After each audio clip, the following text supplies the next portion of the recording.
दोस्तों सभी इन्वेस्टर्स को एक कंफ्यूजन हमेशा रहता है कि इन्वेस्ट करने का सही तरीका क्या है।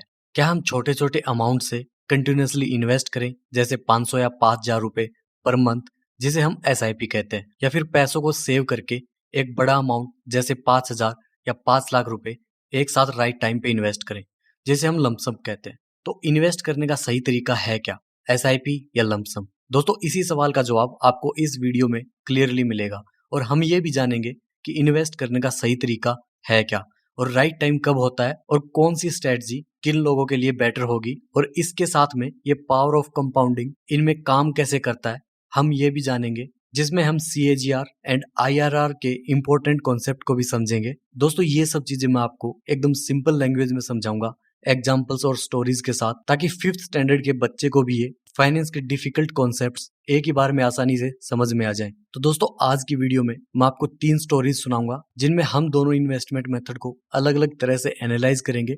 तो वीडियो बहुत ही इंटरेस्टिंग होने वाला है, इसे एंड तक जरूर देखना, क्योंकि मैं गारंटी के साथ कह सकता हूँ कि इस एक वीडियो से आपकी इन्वेस्टिंग नॉलेज बहुत ही इंप्रूव होगी, और लाइफ टाइम में आप इससे लाखों रुपयों का प्रॉफिट कमा सकते हो। तो बिना वक्त बर्बाद किए हम शुरू करते हैं। तो दोस्तों 1992 की बात है। लक्की और मोंटी दोनों दोस्त हैं, इनकी शादी हो चुकी है, ये दोनों कुछ सालों से एक प्राइवेट कंपनी में जॉब कर रहे हैं। तो एक दिन इनकी कंपनी से इन्हें बोनस मिलता है। तो मोंटी टीवी पे न्यूज देख रहा है कि कैसे स्टॉक मार्केट तेजी से ऊपर जा रहा है और बहुत सारे लोग यहाँ से पैसा कमा के अमीर बन रहे हैं। तो वो फौरन अपने एक ब्रोकर फ्रेंड को कॉल करता है, जो उसे बोलता है कि उसे वीडियोकॉन कंपनी के स्टॉक में इन्वेस्ट करना चाहिए। उसका शेयर प्राइस पहले 8 रुपए का था, लेकिन अब ये 50 रुपए का हो गया है। तो उसका 1 लाख रुपए 2-3 महीनों में 2-3 गुना ग्रो हो सकता है। तो इसीलिए मोंटी यहाँ पे सबसे पहले इन्वेस्टमेंट करता है, जो होता है वीडियोकॉन कंपनी का स्टॉक, और उसमें वो 1 लाख रुपए का डायरेक्ट इन्वेस्टमेंट कर देता है, मतलब लंपसम इन्वेस्टमेंट। और ये बात वो अपने फ्रेंड लक्की से भी कहता है कि उसने हाल ही में एक स्टॉक में इन्वेस्ट किया है, जब इसका प्राइस 50 रुपए था, और अभी उसके इन्वेस्ट करने के बाद ये 55 रुपीज में पहुंच गया है। लेकिन लक्की को इसमें थोड़ी सी गड़बड़ लगती है, तो इसीलिए वो इन्वेस्टमेंट की थोड़ी बुक रीड करता है, जिसको समझकर वो ये डिसाइड करता है कि वो एक म्यूचुअल फंड में SIP करेगा। तो लक्की वहां पे 1000 रुपए की SIP सेट करता है, एक सिंपल से लार्ज कैप म्यूचुअल फंड में, जिसका रिटर्न सेंसेक्स इंडेक्स जितना होता है। लेकिन दूसरी तरफ मोंटी देखता है कि उसका स्टॉक काफी तेजी से ऊपर जा रहा है, और ये देख के वो और भी ज्यादा इन्वेस्ट करने का प्लान करता है। तो लक्की को देख के वो अपना दूसरा इन्वेस्टमेंट जल्दी से कर देता है, जो होता है 2 लाख रुपए म्यूचुअल फंड में। और यहाँ पे भी वो एक साथ लमसम इन्वेस्टमेंट करता है। तो मोंटी ने टोटल 3 लाख रुपए इन्वेस्ट कर लिए लमसम मेथड से, 1 लाख रुपए स्टॉक में, 2 लाख रुपए म्यूचुअल फंड में, और लक्की ने सिर्फ 1,000 रुपए की SIP सेट की है, एक सिंपल से लार्ज कैप म्यूचुअल फंड में। अब मोंटी ने SIP सेट इसलिए नहीं की क्योंकि उसे लगता है कि अगर आपने एक बार SIP सेट कर दी तो आपको EMI की तरह उसे हमेशा पे करते रहना पड़ता है। और दोस्तों कमिटमेंट देना किसको पसंद है, क्या पता हमारे पास फ्यूचर में पैसे हो या ना हो। लेकिन दूसरी तरफ लक्की को ये बात पता ही नहीं थी कि SIP आप जब चाहो तब स्टॉप कर सकते हो, और जितना भी अमाउंट आपका उसमें इन्वेस्टेड होता है वो ग्रो होता रहता है। अब दोस्तों फास्ट फॉरवर्ड करते हैं और 2017 में आते हैं।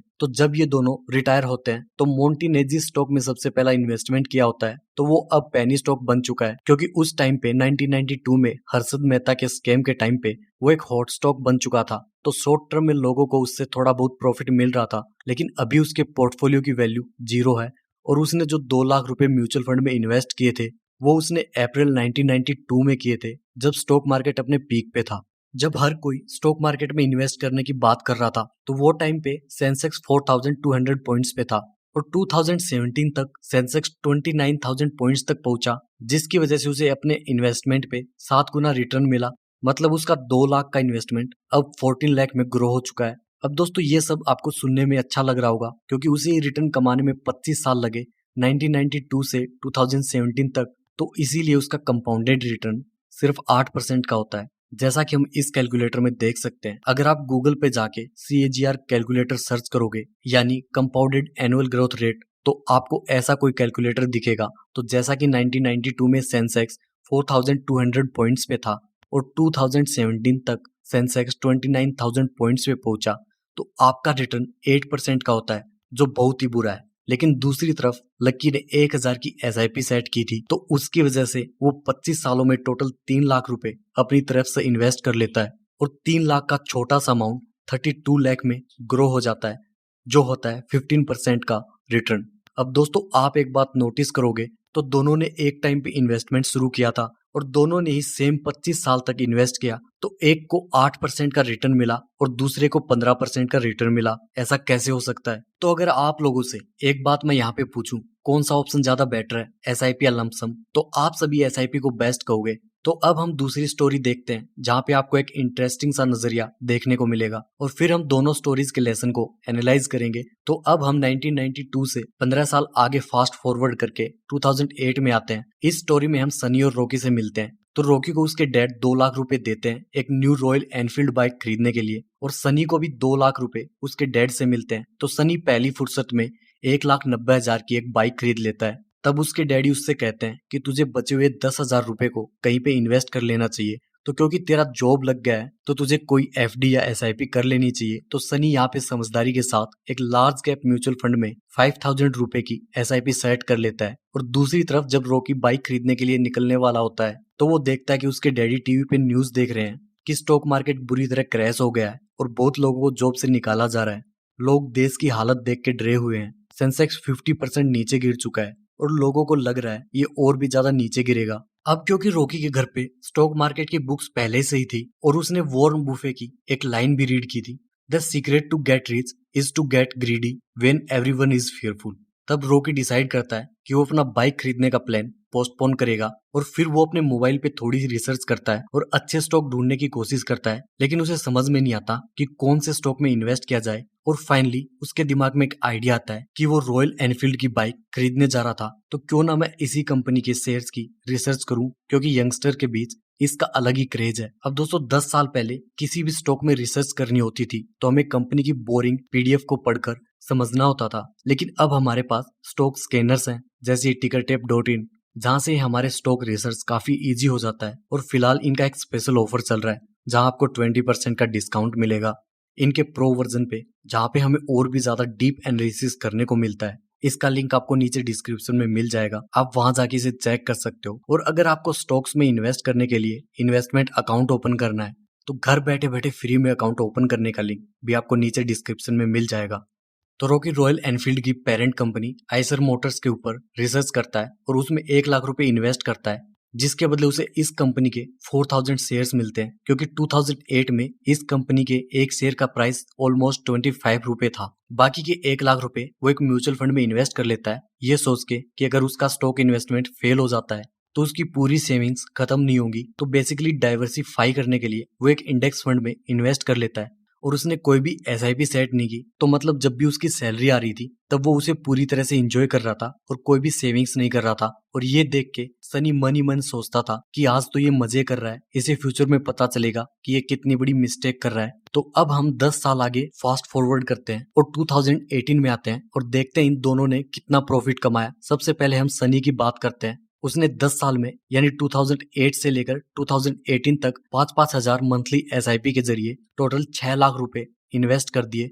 उसे बीच में मन भी किया कि वो एसआईपी को रोक दे, क्योंकि मार्केट कंडीशन बीच बीच में खराब हो रही थी, लेकिन फिर भी उसने डिसिप्लिन के साथ अपनी एसआईपी चलने दी और अभी उसके पोर्टफोलियो की वैल्यू 10.3 लाख है। मतलब उसे 4 लाख का प्रॉफिट मिला, जो होता है सिर्फ 10% का रिटर्न। अब हम बात करते हैं रॉकी की।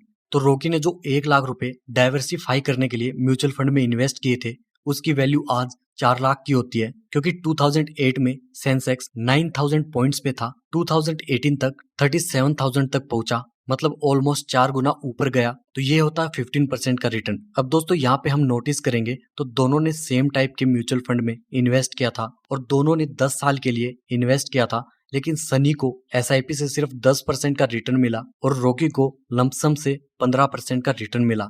तो यहाँ पे उल्टा कैसे हो गया? पहली स्टोरी में एसआईपी से अच्छा रिटर्न मिला था, अब एसआईपी का परफॉर्मेंस बुरा कैसे हो गया? तो इसका रीजन ये है कि रॉकी ने एक साथ अपना पूरा पैसा बेयर मार्केट में इन्वेस्ट किया था। तो यहाँ पे हमारा स्टार्टिंग पॉइंट एग्जैक्ट बॉटम है और एंड पॉइंट ये है। तो स्टार्टिंग से एंड तक ये 15% का एनुअल रिटर्न होता है, जिसे हम CAGR कहते हैं। लेकिन सनी ने जब मार्केट क्रैश हुआ था और इन्वेस्ट करने का सबसे बेस्ट टाइम था, तो वो टाइम पे उसने सिर्फ 5,000 रुपए इन्वेस्ट किए थे। फिर अगले महीने मार्केट जब थोड़ा सा रिकवर हुआ तो एसआईपी के जरिए फिर 5,000 रुपए इन्वेस्ट किए और इसी तरह मार्केट जब ऊपर जाता रहा तो एसआईपी के जरिए 5-5 हजार रुपए इन्वेस्ट होते रहे। तो इसीलिए रॉकी के मुकाबले उसने अपने म्यूचुअल फंड्स को बाय करने के लिए ज्यादा प्राइस पे किया तो ये सनी का जो 10% रिटर्न था उसे हम IRR कहते हैं, यानी इंटरनल रेट ऑफ रिटर्न। मतलब आपकी इंटरनली जितनी भी मल्टीपल इन्वेस्टमेंट्स हुई ये उसका एक एवरेज निकालता है, क्योंकि SIP में हमेशा मल्टीपल इन्वेस्टमेंट होते हैं, क्योंकि आप हर महीने बाइंग करते हो, तो इसीलिए इसमें हमेशा IRR कैलकुलेट होता है और वन टाइम इन्वेस्टमेंट में हमेशा CAGR कैलकुलेट होता है। अब इसको थोड़ा और डिटेल में नेक्स्ट स्टोरी में समझेंगे, जिससे आपका डाउट क्लियर हो जाएगा। और दोस्तों सबसे ज्यादा इंपॉर्टेंट चीज नोटिस करने वाली ये है, अगर सनी ने बुरे मार्केट कंडीशन में अपनी SIP डर के स्टॉप की होती और सिर्फ तभी अपनी SIP कंटिन्यू रखी होती जब मार्केट अच्छा कर रहा था, तो उसको 10% से भी कम रिटर्न मिलता, 6%, 5% या शायद उससे भी कम। अब दोस्तों इससे पहले आप अपनी SIP स्टॉप करो, इसका एक बहुत ही स्पेशल पावर होता है जिसको हम आगे डिस्कस करेंगे। लेकिन उससे पहले हम बात करते हैं रॉकी के इन्वेस्टमेंट के बारे में। तो रॉकी ने आइसर मोटर्स के जो शेयर लिए थे उससे उसकी जिंदगी ही बदल गई, क्योंकि उस कंपनी के शेयर्स 25 रुपए से ग्रो होकर 2018 में ऑलमोस्ट 3000 रुपए तक पहुंच गए, यानी 10 साल में 110 गुना ग्रो हो गए, जिससे उसका 1 लाख का छोटा सा इन्वेस्टमेंट 1.1 करोड़ में ग्रो हो गया। और अब उसको 1% का डिविडेंड मिलता है और वो उसके जरिए हर साल एक नई बाइक खरीद सकता है। अब दोस्तों अगर रॉकी ने इसमें थोड़ा थोड़ा करके इन्वेस्ट किया होता, यानी SIP की तरह, तो ऑब्वियसली उसका रिटर्न कम होता, क्योंकि ये स्टॉक धीरे धीरे करके ऊपर जा रहा था। तो इसीलिए यहाँ पे हमारा सबसे पहला लेसन ये है कि अगर आप एक बड़ा अमाउंट किसी भी स्टॉक में इन्वेस्ट करते हो, यानी लमसम, तो इसमें रिवॉर्ड भी होता है। और रॉकी को एक राइट टाइम पे एक हाई क्वालिटी कंपनी में इन्वेस्ट करने को मिला। लेकिन यहाँ पे सबसे ज्यादा रिस्क भी होता है, जैसे कि मोंटी को एक हॉट स्टॉक में इन्वेस्ट करके ये सबक मिला कि आपका सारा पैसा यहाँ पे जीरो हो सकता है। तो ये था हमारा आज के वीडियो का सबसे पहला और सबसे बेसिक लेसन कि स्टॉक में लमसम इन्वेस्टमेंट करने से या तो आप हीरो बन सकते हो या फिर जीरो बन सकते हो। मतलब आप अपनी लाइफ टाइम की वेल्थ क्रिएट कर सकते हो। अब हम बात करते हैं सेकंड लेसन की। अगर आप SIP सेट करते हो किसी लार्ज कैप म्यूचुअल फंड में या इंडेक्स फंड में, तो लॉन्ग टर्म में आपके सारे पैसे डूब जाएंगे। ऐसा होने के चांस बहुत ही कम है, क्योंकि यहाँ पे आप 40 से 50 स्टॉक बास्केट के साथ डाइवर्सिफाई करते हो और ऊपर से आप अपने इन्वेस्टमेंट की टाइमिंग को भी डाइवर्सिफाई करते हो। मतलब portfolio diversification plus time diversification, तो ये डबल डाइवर्सिफिकेशन हुआ, जिसकी वजह से आपका रिस्क बहुत ही कम हो जाता है। तो इसलिए आपका रिटर्न भी बहुत बोरिंग होता है, जैसे 10%, 15% के बीच। अब गारंटी नहीं है, लेकिन पास्ट के हिसाब से ऐसा कुछ मिल सकता है। लेकिन फिर भी FD से दूसरी फिक्स इनकम वाली पॉलिसीज से अच्छा रिटर्न मिलना चाहिए, क्योंकि अगर आप नोटिस करोगे तो दोनों ही स्टोरीज में SIP वालों को लॉस नहीं हुआ। पहली स्टोरी में मोंटी को हॉट स्टॉक में इन्वेस्ट करके काफी ज्यादा लॉस हुआ, तब SIP करने वाला हीरो बन गया। लेकिन दूसरी स्टोरी में रॉकी ने जो वन टाइम इन्वेस्टमेंट किया वो हर कोई नहीं कर सकता, क्योंकि उसके लिए आपको उतनी नॉलेज और राइट टाइम पे उतना पैसा चाहिए। तो इसीलिए उसके सामने SIP थोड़ा फीका पड़ गया। तो इसीलिए SIP की खास बात यह है कि आप बिल्कुल गलत टाइम पे भी SIP स्टार्ट कर लेते हो, जब आपको बिल्कुल भी इन्वेस्ट नहीं करना चाहिए, मतलब बिल्कुल मार्केट के पीक पे। और उसके बाद जब मार्केट क्रैश आता है तो भी आपका कुछ खास नुकसान होगा नहीं, क्योंकि SIP आपने अभी स्टार्ट किया है और आप उसे एक छोटे अमाउंट से अभी स्टार्ट कर रहे हो। तो फ्यूचर में मार्केट क्रैश होगा तो आप उसका फायदा उठा सकते हो। तो इसीलिए अगर आपको डर लगता है कि फ्यूचर में मार्केट क्रैश होने वाला है, तो वो टाइम पे भी आप SIP स्टार्ट कर सकते हो, क्योंकि अगर मार्केट क्रैश नहीं हुआ और ऊपर जाता गया तो आप एक अच्छी अपॉर्चुनिटी मिस कर दोगे। तो दोस्तों ये था हमारी वीडियो का सेकंड लेसन कि SIP का सबसे बेस्ट एडवांटेज यह है कि आप इसके थ्रू ऑटोमेटिकली इन्वेस्ट करते हो, तो SIP के कोई इमोशंस नहीं होते। तो बुरे मार्केट, अच्छे मार्केट, हर तरह के मार्केट में अपना इन्वेस्टमेंट करता रहता है। तो इसीलिए SIP स्टार्ट करने का कोई भी अच्छा या बुरा टाइम नहीं होता है, आप इसे कभी भी स्टार्ट कर सकते हो। तो अब हम तीसरे केस की बात करते हैं। जब हम म्यूचुअल फंड में लमसम इन्वेस्टमेंट करते हैं तो हमें कितना रिटर्न मिल सकता है। तो इसका मैं आपको काफी शॉर्ट और सिंपल आंसर देता हूँ कि अगर आपको डाउट है कि आपको किसी म्यूचुअल फंड में SIP करनी चाहिए या लमसम,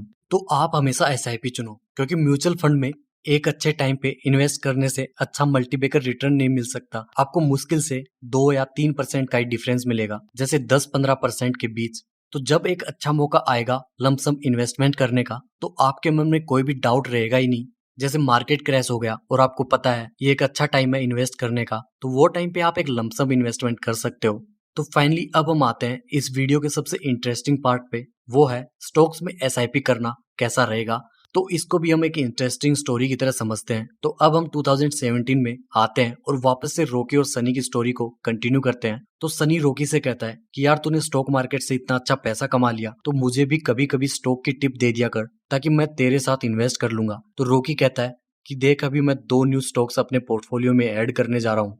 इन दोनों स्टॉक्स में कम से कम मैं 5 साल तक इन्वेस्ट करूंगा ही, और मुझे इनमें अच्छा पोटेंशियल दिख रहा है। एक है टाटा मोटर्स और दूसरा है नेस्ले। तो स्टॉक की टिप मिलते ही सनी फौरन अपने घर जाता है और इनमें इन्वेस्ट करने की सोचता है। तो सबसे पहले वो ये देखता है कि नेस्ले का स्टॉक 7,000 का है, ये बहुत ही महंगा है और शायद फ्यूचर में ये सस्ता होगा। तो हर महीने वो इसके 1-2 स्टॉक बाय करने का प्लान करता है, ताकि जब ये सस्ता होगा उस टाइम पे वो ज्यादा इन्वेस्ट करेगा। और दूसरी तरफ वो ये देखता है कि टाटा मोटर्स का स्टॉक बहुत ही सस्ता है, ये तो 500 रुपए से भी कम का है। तो फौरन वो इसमें अपनी ऑलमोस्ट सारी इनकम इन्वेस्ट कर देता है। फिर जब 5 साल बाद सनी रॉकी से मिलता है तो वो कहता है कि यार तेरी स्टॉक टिप से मुझे इतना खास प्रॉफिट हुआ ही नहीं, मुझे तो इन 5 सालों में सिर्फ 20% का रिटर्न मिला। तो ये सुन के रॉकी हैरान हो जाता है कि ऐसा कैसे हो सकता है, उसको तो वही 2 स्टॉक से 150% का प्रॉफिट मिला है, मतलब उसके पैसे ऑलमोस्ट डबल से भी ज्यादा ग्रो हो चुके हैं। तो जब रॉकी सनी के बाइंग और सेलिंग के ट्रांजैक्शन को थोड़ा डिटेल से देखता है, तब उसे पता चलता है कि यहाँ पे एक्चुअल में हुआ क्या।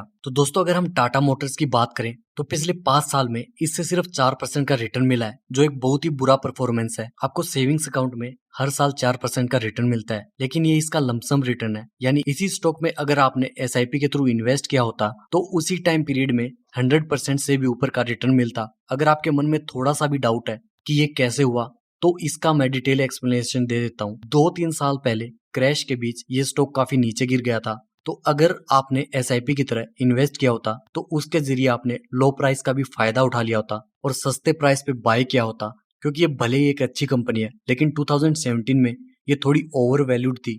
तो रॉकी इसमें छोटी क्वांटिटी से बाय करके सिर्फ ट्रैक करने की कोशिश कर रहा था, और बीच में जब मार्केट क्रैश हुआ तो उसने बहुत सारी क्वांटिटी बाय की, इसलिए उसको इसी एक स्टॉक से 200-300% का प्रॉफिट मिला। और दूसरी तरफ रॉकी ने नेस्ले में एक साथ एक बड़ा अमाउंट इन्वेस्ट किया था, क्योंकि पिछले 10 साल से वो इस कंपनी का वेट कर रहा था कि कब ये अच्छी वैल्यूएशन पे मिले, ताकि वो इसे बाय कर सके। और फाइनली जब मैगी क्राइसिस की वजह से 2015 में कंपनी प्रॉब्लम में फंसी, तो इसका शेयर प्राइस नीचे गिर गया और फिर 2017 में ये ऑलमोस्ट फ्लैट रहा। तो उस टाइम पे ये एक अच्छी बाइंग अपॉर्चुनिटी थी। तो ऐसे टाइम पे एक वन टाइम यानी लमसम इन्वेस्ट करना सही होता है, क्योंकि दोस्तों ये एक हाई क्वालिटी की FMCG स्टॉक है जो 20-30 सालों से हमेशा ओवर वैल्यूड रहा है। तो जो भी स्मार्ट इन्वेस्टर होते हैं उन्हें पता है कि बहुत जल्दी ये कंपनी अपनी प्रॉब्लम को सॉल्व करेगी और फिर से स्ट्रॉन्ग हो जाएगी। तो उस टाइम पे इसमें SIP करना स्मार्ट डिसीजन नहीं होता। तो इसीलिए अगर हम इसी कंपनी का 5 साल का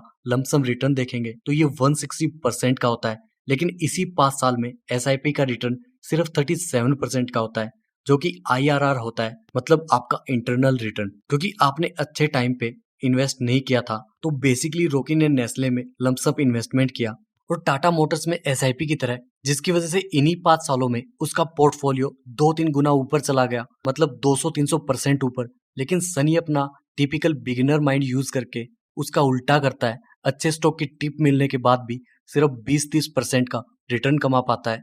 तो दोस्तों, ये उन बहुत सारी कॉमन मिस्टेक्स में से एक है जो न्यू इन्वेस्टर्स कर लेते हैं, क्योंकि हमारा बिगिनर माइंड हमेशा ऑपोजिट काम करता है। तो इसीलिए आपकी फाइनेंशियल नॉलेज को इम्प्रूव करने के लिए मैंने ये चैनल बनाया है।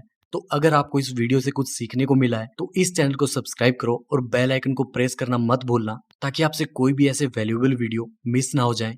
और दोस्तों, बहुत ही जल्द मैं आपके लिए स्टॉक मार्केट का एक कोर्स लेकर आने वाला हूँ। तो दोस्तों, उम्मीद करता हूँ आपको इस वीडियो से कुछ न कुछ सीखने को मिला होगा। तो इस वीडियो को अपने फ्रेंड्स और फैमिलीज के साथ शेयर करो और उनकी भी फाइनेंशियल नॉलेज को इम्प्रूव करो।